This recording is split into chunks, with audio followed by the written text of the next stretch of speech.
Le projet Rétroci est né d'un partenariat entre la Côte d'Ivoire et les États-Unis, il y a de cela 25 ans. 25 ans de recherche et de sensibilisation soldés par des résultats qui ont contribué à freiner le VIH-Sida en Côte d'Ivoire.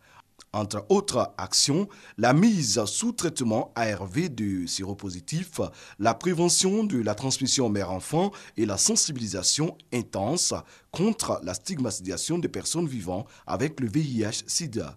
Aujourd'hui, les initiateurs peuvent être fiers du projet Rétroci. Le premier directeur du projet Rétroci a été fait officier dans l'Ordre national du mérite. Je suis très reconnaissant à la Côte d'Ivoire pour cet honneur, mais aussi pour la formidable collaboration qui a eu lieu ces 25 dernières années.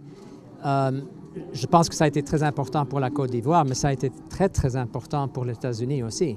Un travail qui doit continuer pour le bonheur de la Côte d'Ivoire, selon la ministre de la Solidarité, de la Famille, de la Femme et de l'Enfant. En Côte d'Ivoire, nous sommes à l'heure donc de l'Ivoirien nouveau, et cet Ivoirien nouveau doit être aussi cet Ivoirien qui pourra et qui devra vivre sans le VIH-Sida. Pour y arriver, il faut travailler dans le cadre de cet engagement scientifique entre la Côte d'Ivoire et les États-Unis. Le projet Rétroci se donne comme slogan « Une génération sans sida dans les prochaines années ». Selon le dernier sondage, effectué en 2014, 460 000 personnes vivent avec le VIH-Sida en Côte d'Ivoire.